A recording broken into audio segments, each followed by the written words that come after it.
Here is Sailor New York, a blue ink. Let's jump straight to the end with my opinion on this ink. The paper I'm using here is a Maruman Mnemosyne Notebook. Definitely a darker blue, reminiscent of some sports ball team. Generally a consistent tone, though one nib was a bit lighter. And this does shade for a dark blue to a very dark blue. On non-fountain pen friendly paper, this stays well behaved and can even shade a little. Just don't use that 20-pound copy paper. This is not just dark, but it's also got a vibrancy that isn't common for such a dark blue. So this is indeed a real winner. All of the writing samples are done with a Retro 51 P51 with a fine nib, a Retro 51 Corsair with a medium nib, a Retro 51 Lincoln with a 1.1 stub. The pen for today is a Pilot Vanishing Point. Now that we know my opinion on this ink, let's see how I got there with the first writing sample done on Clairfontaine. Looking at the extra fine nib, we get the lightest tone that we're going to get, and it's still a darker blue. Now it has no feathering and it has no shading. It has no spread. All these videos and I'm messing up my simple lines. It does shade. Look at the word night on the second line where the N is lighter and it darkens up at the GHT at the end. Mountain starts dark on the M, lightens up on the OU, and the TA get much darker through the in at the end. Looking at the medium nib, it is quite a bit darker than it was with the extra fine. It does not feather and it does not spread. It does shade. Take a look at it on this first line. The I is lighter than the T. Believe it in just 2 letters. Look at believe on the second line. The BE is lighter than the LIE VE at the end, but a lot of what we're getting here is very dark. Looking at the stub nib, it is the same tone as the medium. It does not feather and it does not spread. It indeed shades better than it did with any of the other nibs. Take a look at indeed, where the IN are nice and dark. The beginning of the D lightens up quite a bit, but it's the end of the D into the E's that get dark again. The beginning of that last D lightens again, and then the up and down stroke, very dark. Looking at the back of the page, we get no bleeding and no ghosting. Like most inks, this one comes in a bottle. This is how the Pilot Custom 823 fits. And here is the Pelican M1000. Here is the ink level when you can no longer fill a Lamy Safari. There is approximately 7 milliliters of ink left. The next writing sample is done in a Portage Reporter's Notebook. Looking at the extra fine nib, it is the same tone as the Clairfontaine. It does not feather and it does not spread. It does shade just as well as it did with the Clairfontaine paper, making it pretty good. Look at making on the first line. The MA is lighter than the K and the IN lighten up again. The G at the end, much darker. Looking at the medium nib, it is darker than it was with the extra fine, the same tone as the Clairfontaine. It does not feather and it does not spread. It does shade about as well as it did on the Clairfontaine, which means not a ton, but you can spot some lighter letters, like drawing on the first line where the D is lighter than the R. The AWI lighter, the NG at the end do get dark again. Looking at the stub nib, it is the same tone as the medium, the same tone as the Clairfontaine. It does not feather and it does not spread. It does shade again very well. Look at again on the third line. The AG start as a lighter dark tone. During the G, it gets quite a bit darker into the A. The I lightens up just a little bit, but that N at the end starts to darken again. Looking at the back of the page, no bleeding and no ghosting, you can easily write your notes back here. There's a lot to learn by doing multiple chromatographies. The one on the left is immediately put into water for 10 to 15 seconds. The one on the right, marked with a D, is let dry for 10 minutes before putting into water. The next writing sample is done on a national brand Steno notebook. Looking at the extra fine nib, it is darker than it was on the Clairfontaine. Now, it doesn't feather and it doesn't spread. It does shade just as well as it did on the Clairfontaine. Not in any horrible way, but it's definitely different from this paper. There's some effect happening with the tone of the paper, affecting the tone of the ink, though it's still coming through as a dark blue. Looking at the medium nib, it is just it's quite a bit darker than it was with the extra fine, just a tad bit darker than it was on the Clairfontaine. How with over 1,300 videos am I messing up my lines? It does not feather and it does not spread. It does shade, not just in the northwest areas of the paper. There's a stretch of putting it together. Northwest on the second line, where you see the NOR is lighter than the TH and the W is lighter than est at the end. Looking at the stub nib, it is the same tone as the medium, just a little bit lighter than it was on the Clairfontaine. It does not feather and it does not spread. It does shade, though nowhere near as well as it did on the Clairfontaine. It's not especially great in what's happening here. Look at great on the first line. The GRE are very dark and the A lightens just a little bit. The T gets quite a bit darker again. And that's about the type of shading that we're going to see here, just a little bit.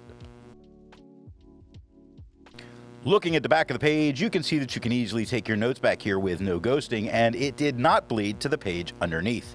Resistance tests are done to see how this ink can be expected to perform on the page, and more importantly, how hard it may be to clean from your pen. The smear is allowed to dry for 3 days before testing it. The highlighter is on the top left, pen flush is on the top right, 1/3 bleach solution is on the bottom left, and water is on the bottom right. The next writing sample is done in a Rhodia notebook. Looking at the extra fine nib, it is the same tone as the Clairfontaine. It does not feather and it does not spread. It does shade just as well as the Clairfontaine. We look at this paper to be able to take a look at it with the quad rule, which it easily stands out from. No blending into the background. Not that it was expected to be a problem with this. Looking at the medium nib, it is darker than it was with the extra fine. The same tone as the Clairfontaine. It does not feather, it does not spread, it does shade. And I think just a little bit better than it did on the Clairfontaine. Take a look at plotting on the third line. The P is darker than the LOD, but the second D darkens just a hair. The IN lighten up just a hair again, but the G at the end, much darker. Looking at the stub nib, it is the same tone as the medium, the same tone as the Clairfontaine. It does not feather and it does not spread. It does shade just as well as it did on the Clairfontaine. It definitely stands out incredibly well against the quad rule of this paper. Really, really a fantastic ink. Looking at the back of the page, we get no bleeding and no ghosting. With over 1,000 inks reviewed, let's take a look at some color comparables. Here is Ackerman, their number 3 Ackerman Blue. Here is Diatramentis Cyan Blue Silver. Here is Pelican Sapphire.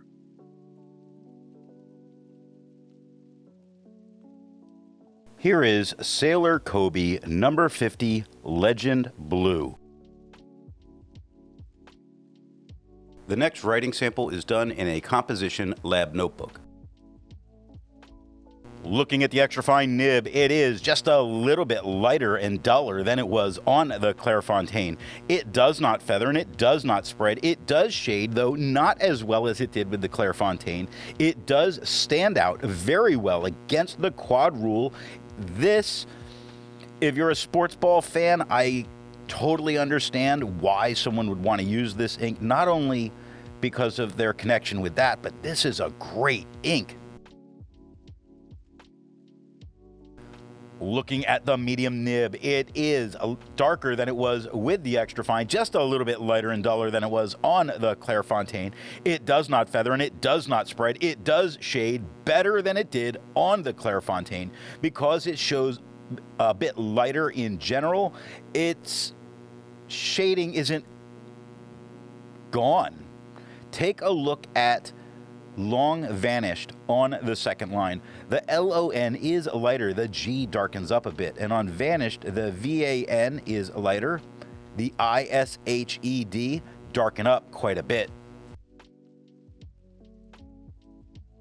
Looking at the stub nib, it is the same tone as the medium, bit lighter and flatter than it was on the Clairfontaine. It does not feather and it does not spread. It does shade, though it's not showing up as well as it did on the Clairfontaine. But it's not a real reach to find it. Take a look at Reached on the first line, where the REACH is lighter. It's the end of the H into the E. It darkens up a little bit. That D at the end starts a bit lighter and then gets darker during the up and down strokes. The right next to it starts lighter on the T and gets darker at the he. Looking at the back of the page, we get no bleeding, no ghosting, and can easily have notes back here. Outstanding for students. While it's nice to see ink in the same color family, I prefer to see ink to complement the color on the page. Here is Private Reserve Shell Pink.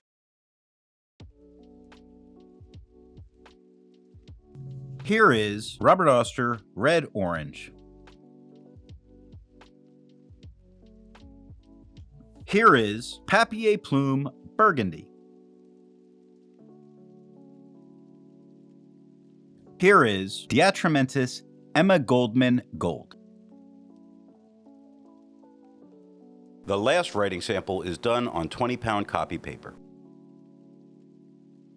Looking at the extra fine nib, it is darker than it was on the Clairfontaine. It does feather and it does spread. It does have shading. The feathering and the spread to me are not something that I would really be happy with. It makes this really kind of a loss on this paper. And I feel like if you're using this ink on 20-pound toilet paper, you're throwing it away or flushing it down the toilet, as it were.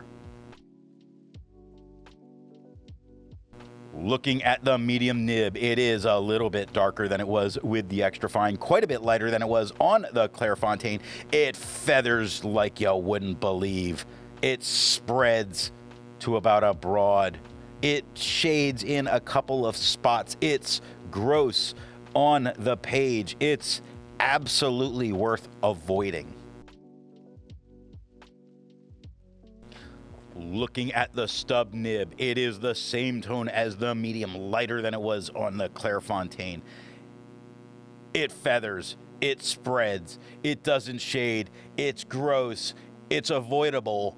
Just don't ever use this paper with this ink, or really, you're missing out.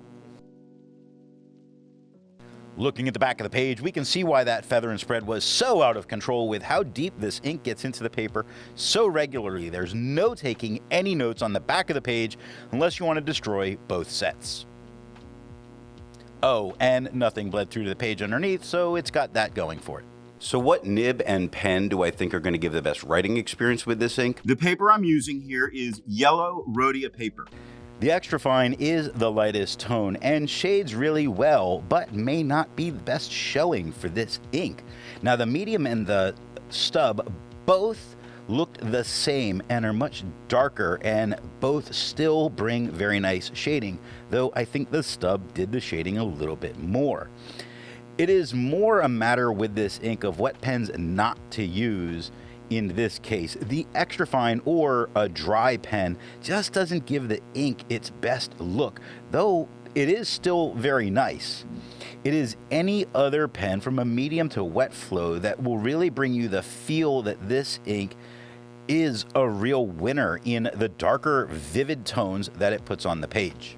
I hope you got something out of this video, and thanks for watching. I want to let you know that the best way you can support this or any channel is to let retailers know where you heard of something if you go to buy.